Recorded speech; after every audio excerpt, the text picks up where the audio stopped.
आए दिन देखने में आ रहा है। जुडिशरी पावर का कत्लेआम हो रहा है, इंडियन कॉन्स्टिट्यूशन का कत्लेआम हो रहा है। ये तनाज़ा उत्तराखंड में उस वक्त शुरू हुआ था जब बुलडोज़र मसाजिद पर लेकर गए थे जी। तो सवाल ये है उस्मान हाजरी साहब कि क्या हुकूमत की नज़र अब तक उस इलीगल प्रॉपर्टीज़ पे नहीं पड़ी थी? चुनाव के वक्त ही उसी पर बुलडोज़र चलाने की ऐसी क्या नौबत आ गई? अस्सलाम वालेकुम नाजरीन, मैं आपका मेज़बान सैयद अब्दुल रऊफ, आप देख रहे हैं स्टार न्यूज़ एक्सप्रेस। नाजरीन, आज हमारे स्टूडियो में मौजूद है उस्मान बिन मोहम्मद अल हाजरी, जो कि आप कंटेस्टेड एमएलए है कारवान से, और कारवान से आप कांग्रेस के इंचार्ज है। तो आज एक हसास मौजू पे हम डिस्कस करेंगे जो कि आप सभी जानते हैं, उत्तराखंड को लेके हल्द्वानी में जो बर्बरियत मचाई गई है, जिस तरीके से वहाँ के मुसलमानों पर कत्लो गारतगिरी की गई है, बहुत सारी गोदी मीडिया इसको नहीं बता रही है। तो हमने मुनासिब समझा सच्चाई को आपके सामने लाया जाए, और इस डिस्कशन में हमारे साथ मौजूद है उस्मान बिन हाजरी। हाजरी साहब, आप बताइए कि ये तमाम मंजर को आप कैसा देखते हैं? ये सोची समझी साजिश है, ये उन लोगों की जो इस मुल्क में अनारकी फैलाकर मजहबी बुनियादों पर तफरक़ा पैदा करके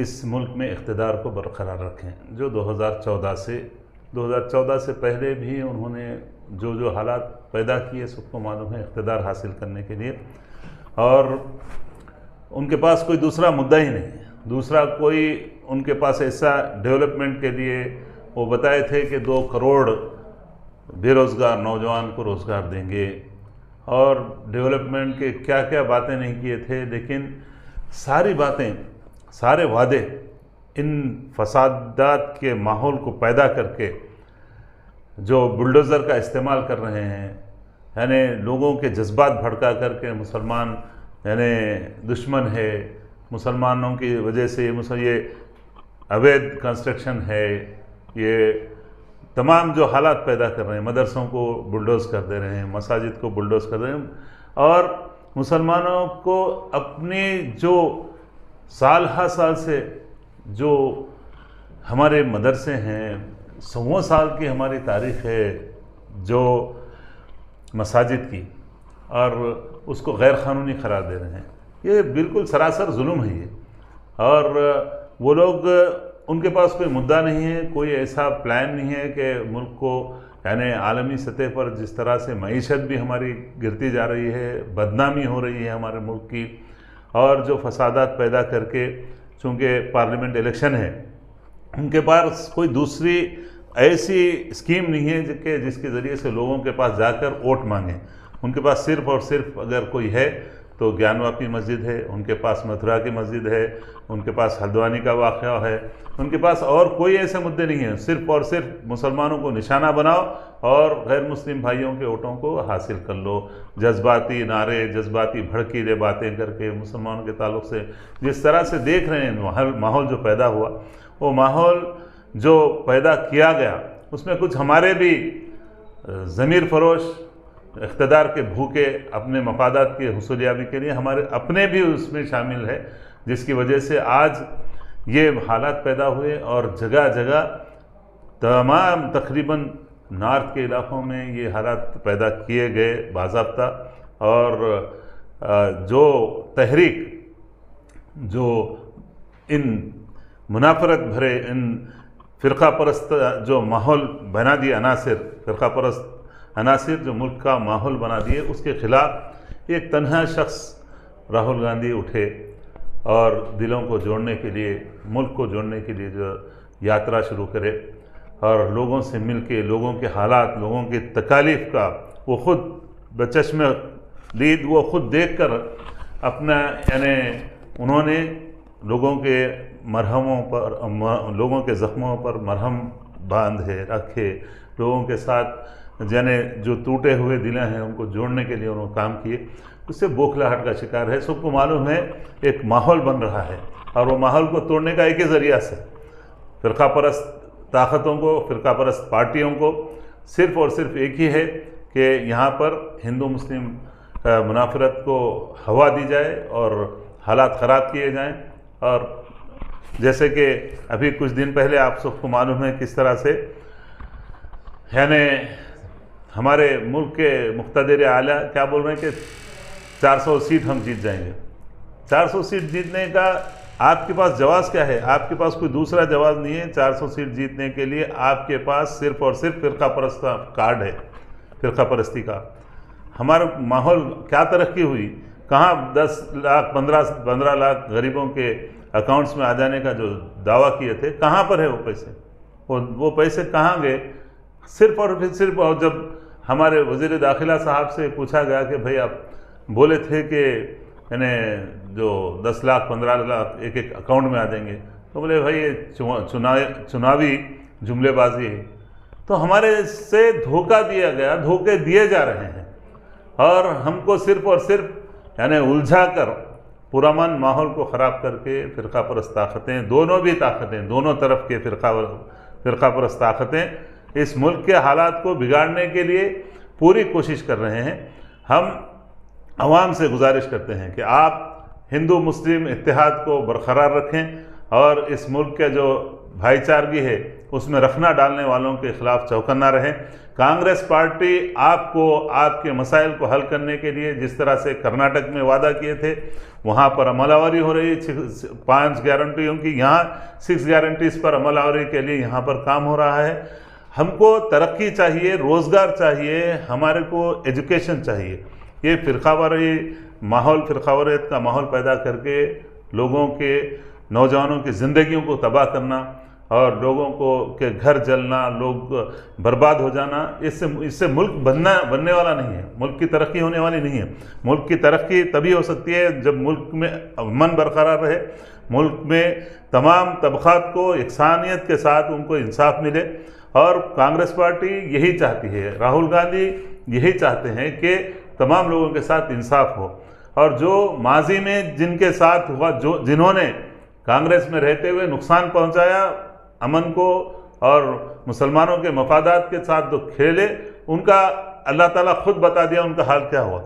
आज जो माहौल है, आज सब जानते हैं, आज ज़रूरत है इस मुल्क के दस्तूर को बचाने की।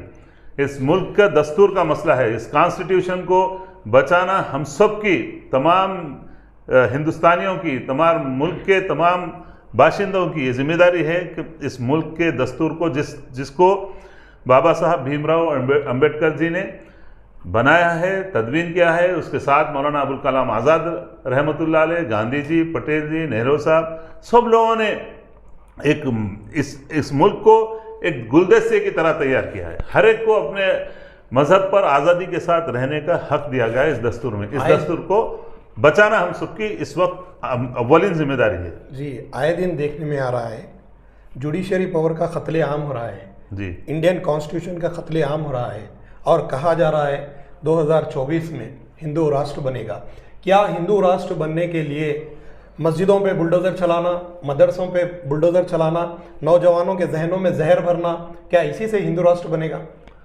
भाई, जिस हिंदू राष्ट्र की बात कर रहे हैं, खुद श्री राम के जो तालीमात है, उन्होंने ही उनके तालीमात में कहीं भी यानी दूसरों को, यानी जो हम सुने उन्हीं के लोगों से, कि दूसरों के ऊपर तशद्दुद करके उनको यानी इस तरह से बर्बाद करके अपने क़ानून को नाफिज करना उनको खुद पसंद नहीं था, उनकी तालीमात में भी नहीं। कहने का सीधा मतलब यही है कि अपनी सत्ता को संभालने के लिए, अपनी कुर्सी को संभालने के लिए श्री राम जी को इस्तेमाल किया जा रहा है। बिल्कुल सही बात है, ये इससे हर कोई मुत्तफिक है। अक्सरियत हमारे भाइयों की, अक्सरियत हिंदू भाइयों की इस बात पर मुत्तफिक है कि ये जो हो रहा है हिंदुत्व के नाम पर, हिंदुइज़्म कभी भी ऐसे इस बात का कहीं तालीमात में नहीं है कि लोगों को तशद्दुद करके, लोगों के साथ यानी इस तरह जुल्म और ज़्यादती करके अपने मज़हब को यानी बढ़ावा दिया जाए, कहीं भी नहीं है। इसी तरह इस्लाम में भी कहीं भी अल्लाह ताला ने ये बाज़ाब्ता, ये सूरह अनाम की 107-108वीं आयत में अल्लाह ने बता दिया खुल्ला कि आप उनके माबूदान बातिल को बुरा मत कहो, जहालत में वो तुम्हारे सच्चे अल्लाह को बोलेंगे, बुरा बोलेंगे। लिहाजा हमारी तालीमात में भी नहीं है, दूसरे मज़हब की तालीमात में भी किसी मज़हब की तज़हीक तज़लील करना, किसी को जुल्म के ज़रिए से उनके ऊपर मुसल्लत करना, अपने सिस्टम को, अपने निज़ाम को, अपने मज़हब को, बिल्कुल किसी भी मज़हब में इसकी इजाज़त नहीं है। जी, ये तनाज़ा उत्तराखंड में उस वक्त शुरू हुआ था जब बुलडोज़र मसाजिद पर लेकर गए थे। जी। तो सवाल ये है उस्मान हलाजरी साहब कि क्या हुकूमत की नज़र अब तक उस इलीगल प्रॉपर्टीज़ पे नहीं पड़ी थी? चुनाव के वक्त ही उसी पर बुलडोज़र चलाने की ऐसी क्या नौबत आ गई थी? भाई ये आप देखते हैं कभी भी, और बहुत सारी मीडिया, गोदी मीडिया गई है उनको, ये सच्चाई को छुपाने की कोशिश कर रही है। और बहुत सारे मुसलमानों का वहाँ पे कत्ले आम हुआ है, उसको भी छुपा दिया गया है। और बहुत सारे वीडियोस में ये भी बताया जा रहा है कि वहाँ के जो पुलिस ओहदेदार हैं उनके साथ भाजपा के लोग उनके साथ जय श्री राम के नारे लगाते हुए और मुसलमान को गाली देते हुए, भड़काऊ भाषण देते हुए वहाँ से फतरेबाजी कर रहे हैं। देखिए साहब, ये सिर्फ और सिर्फ इलेक्शन से पहले हमेशा ये होता आया है। इलेक्शन फिर 24 के इलेक्शन बिल्कुल करीब है और राहत इंदौरी ने मरहूम ने एक बात कही थी कि सरहदों पर तनाव है क्या, ज़रा पूछिए मुल्क में चुनाव है क्या। ऐसा ही कुछ जुमले हैं।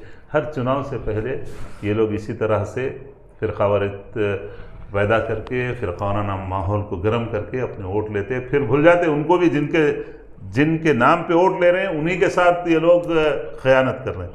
और इस वक्त ज़रूरत है तमाम अमन पसंदों की कि एक जगह हो जाएं, इस मुल्क को बचाएं, इस मुल्क के दस्तूर को बचाएं।